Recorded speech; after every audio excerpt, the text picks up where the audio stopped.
എൻ്റെ ഒരു normal school ദിനം എങ്ങനെയാണെന്ന് നോക്കാം. രാവിലെ ഞാൻ സ്കൂളിലെത്തിയപ്പോഴേക്കും കുട്ടികൾ കുറച്ച് പേര് എത്തിക്കഴിഞ്ഞിരുന്നു. ഞാൻ സ്കൂളൊക്കെ തുറന്ന് എൻ്റെ അറ്റൻഡൻസ് സൈൻ ചെയ്തു. മുറ്റത്തേക്ക് ഇറങ്ങി 2-3 ഇലയൊക്കെ പെറുക്കാൻ തുടങ്ങിയപ്പോഴേക്കും പിള്ളേർ കൂടെ കൂടി ഇനി മുറ്റം വൃത്തിയാക്കുന്ന കാര്യം അവർ നോക്കിക്കോളും. അപ്പോൾ ഇനി പരിപാടി കുട്ടികളുടെ അക്ഷയനിക്ഷേപമാണ്. ഇതൊക്കെ കണക്കാക്കി വെച്ച് നേരെ ബാങ്കിൽ കൊണ്ടുപോയി കൊടുക്കണം. അതിൻ്റെ പരിപാടികളാണ് ഇപ്പം നോക്കിക്കൊണ്ടിരിക്കുന്നത്. അതൊക്കെ കഴിഞ്ഞപ്പോൾ കുട്ടികളുടെ കുഞ്ഞു കുഞ്ഞു കളികളൊക്കെ ഇങ്ങനെ നോക്കിക്കൊണ്ടിരിക്കുക. ഇതൊക്കെയാണ് അവർ കളിക്കുന്നത് എന്നുള്ളത് നോക്കിക്കൊണ്ട് അങ്ങനെ ഇരിക്കുക കുറച്ച് നേരം.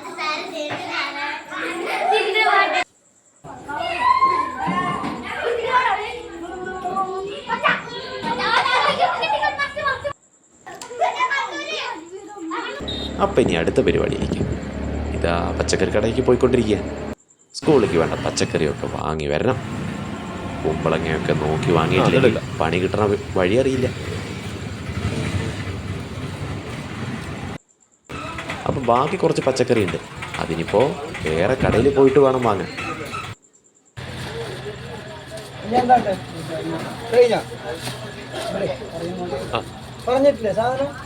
ചേട്ടൻ പച്ചക്കറിയൊക്കെ കെട്ടിത്തന്നു. ഇനിയിപ്പോൾ അത് സ്കൂട്ടറിൽ കൊണ്ടുപോയി വെക്കണം. പോണ വഴിക്ക് സ്കൂട്ടറിൽ കുറച്ച് പെട്രോൾ അടിച്ച് നേരെ പോയത് ബാങ്കിലേക്കാണ്. നേരത്തെ കണക്കാക്കി വെച്ച പൈസ ഉണ്ടല്ലോ, അത് പോയി ബാങ്കിൽ നിക്ഷേപിക്കണ പരിപാടി ചെയ്യാം. അപ്പോൾ തിരിച്ച് സ്കൂളിലെത്തിയപ്പോഴോ വന്ന് നോക്കിയപ്പോഴാണ് ഗ്യാസ് തീർന്നിരിക്കുന്നു. ആ ഗ്യാസൊക്കെ മാറ്റി എല്ലാം സെറ്റാക്കി വെച്ചിട്ടുണ്ട്. ഇപ്പോൾ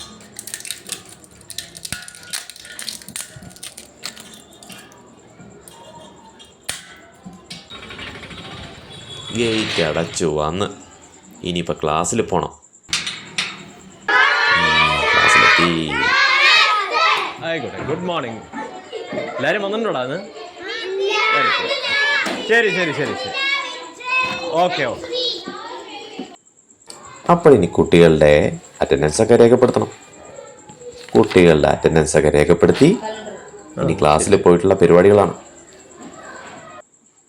ക്ലാസ്സിൽ നിന്ന് തീപ്പെട്ടിക്കൊള്ളി കൊണ്ടുള്ള പരിപാടികളാണ്. ഹരണം, അതാണ് ടോപ്പിക്ക്.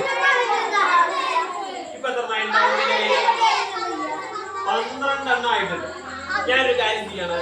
ഈ 12 തീപ്പെട്ടിക്കൊള്ളികൾ എന്റെ കയ്യിൽ ഇപ്പൊ എത്ര തീപ്പെട്ടിക്കൊള്ളികളുണ്ട്? 12 തീപ്പെട്ടിക്കൊള്ളികളുണ്ട്. കുറച്ചു നേരം കേട്ടിരിക്കാല്ലേ. ഞാൻ 2 പേർക്കല്ല ഞാനിപ്പോ തുല്യമായിട്ട് പങ്കുവെക്കാൻ പോകുന്നത്.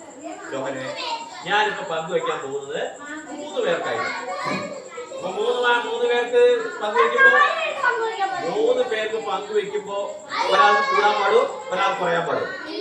എല്ലാവർക്കും എങ്ങനെയായിരിക്കണം? അപ്പോഴാണ് അറിഞ്ഞത് സ്കൂളിലെ ലെറ്റർ പാഡ് കഴിഞ്ഞ കാര്യം. അപ്പം ലാപ്പ് എടുത്ത് കുറച്ച് ലെറ്റർ പാഡ് അടിച്ചുണ്ടാക്കുന്ന കാര്യം ചെയ്യാം.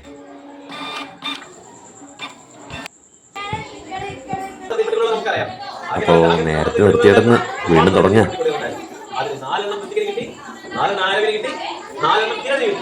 അപ്പൊ 4 എണ്ണം വീതം എത്ര പേർക്ക്? 4 എണ്ണം വീതം എത്ര പേർക്ക്? 3 പേർക്ക്. അപ്പൊ 4 എണ്ണം വീതം 3 പേർക്ക്. 4 ഗുണിക്കണം 3. 4 എണ്ണം വീതം 3 പേർക്ക്. അങ്ങനെ ആകെ എത്ര തീപ്പെട്ടിക്കൊള്ളികളായിരുന്നു നേരത്തെ? 12 തീപ്പെട്ടിക്കൊള്ളികളാണ് ഉണ്ടായിരുന്നത്. 12 തീപ്പെട്ടിക്കൊള്ളികളാണ് ഉണ്ടായിരുന്നത്. തീപ്പെട്ടിക്കൊള്ളികൾ.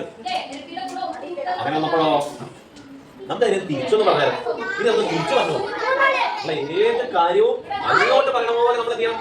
ഇങ്ങോട്ട് പറയാം. ഒരു വഴി കൂടെ നമുക്ക് അങ്ങോട്ട് പോവാം, ഇങ്ങോട്ട് പോവാം. അങ്ങോട്ട് മാത്രമേ വഴി കൂടെ പോകാൻ പറ്റുള്ളൂ. നമുക്ക് ചെയ്യാം, തിരിച്ചും ഇങ്ങോട്ടും വരാം. അപ്പൊ നമുക്ക് എത്ര പേർക്കാ പങ്കുവെച്ചു കൊടുത്തത്? 3 ആൾക്ക് പങ്കുവെച്ചു. അങ്ങനെ 3 ആൾക്ക് പങ്കുവെച്ചു കൊടുത്തപ്പോ എത്ര തീപ്പെട്ടിക്കൊള്ളികൾ കിട്ടി? ഓരോരുത്തർക്കും 4 എണ്ണം വീതം കിട്ടി.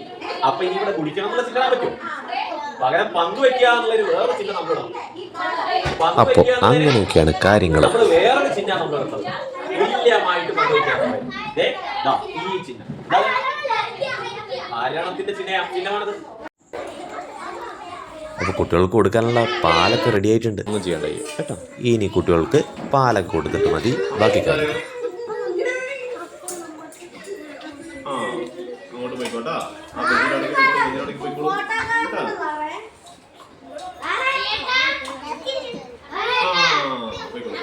തീപ്പെട്ടിക്കുള്ളികളുടെ അങ്ങനെയൊന്നും കണക്ക് വിടുന്ന കാര്യം ഞാൻ ആലോചിച്ചിട്ടില്ല. എത്ര പേർക്കായിട്ടാണ് പങ്കുവയ്ക്കുന്നത്? 3 ആൾക്കായിട്ട് പങ്കുവയ്ക്കാം. അപ്പൊ നമുക്കിനി തീപ്പെട്ടിക്കൊള്ളി ഇല്ലാതെ നമുക്ക് എന്ത് ചെയ്യണം?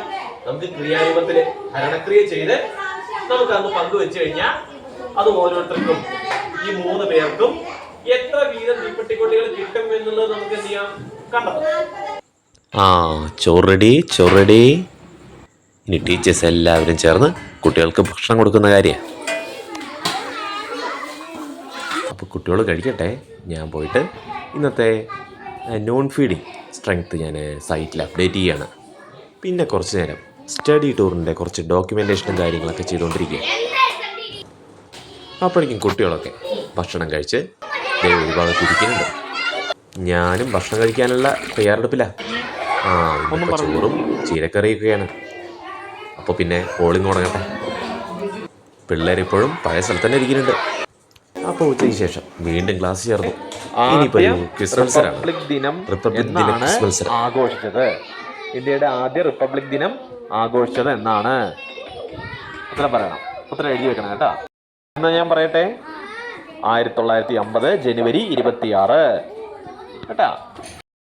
Doctor S Radhakrishnan. എഴുതിയവര് കിട്ടിയവര് എഴുന്നേറ്റ് നിന്നാ മതി. അപ്പോൾ ക്വിസ് മത്സരം കഴിഞ്ഞപ്പോൾ മലയാളത്തിൽ ഒളിമ്പിക്സ് പരിശീലനം എന്നുള്ളതാണ് പാഠത്തിൻ്റെ പേര്. ഒളിമ്പിക്സിനെ കുറിച്ചൊരു ഇൻട്രോ പറഞ്ഞിട്ടാവാം കാര്യങ്ങൾ. നമ്മുടെ സ്കൂളുകളിലൊക്കെ നടക്കുന്നത് ഏറ്റവും ചെറുപ്പം. നമ്മുടെ സ്കൂളുകളിലൊക്കെ നടക്കുന്ന കായികമേള എന്ന് പറഞ്ഞാൽ എന്താ? നമ്മൾ കുറച്ച് കുട്ടികളുടെ മാത്രം കായികമേളയാണ്. ലോകത്തിലെ തന്നെ ഏറ്റവും വലിയ ഒരു കായിക മത്സരം, ഏറ്റവും വലിയ ഒരു കായിക മത്സരമാണ് ലോകത്തിലെ എല്ലാ മികച്ച ഓട്ടക്കാരും ചാട്ടക്കാരും കായികമായി എല്ലാ മത്സരങ്ങളിലും പങ്കെടുക്കുന്ന ഏറ്റവും മികച്ച പ്രതിഭകൾ പങ്കെടുക്കുന്ന അവര് മത്സരിക്കുന്ന കായിക മേളയാണ്. അതോടൊപ്പം ഒളിമ്പിക്സിന്റെ ഒരു ഉദ്ഘാടന വീഡിയോ കാണിച്ചു കൊടുത്തു. കുട്ടികളൊക്കെ അത് കണ്ട് ഓരിത്തരിച്ചു എന്ന് പറഞ്ഞാൽ മതിയല്ലോ. അങ്ങനെ ഇന്നത്തെ സ്കൂളിലെ പരിപാടികളൊക്കെ കഴിഞ്ഞു. ഇന്നിപ്പോൾ സ്കൂളൊക്കെ അടച്ച് നേരെ വീട്ടിലേക്കുള്ള പോക്കാണ്. അപ്പോൾ ഇന്നെന്തായാലും നല്ലൊരു ദിവസമാണ്, വളരെ കൂളായിട്ടുള്ളൊരു ദിവസം.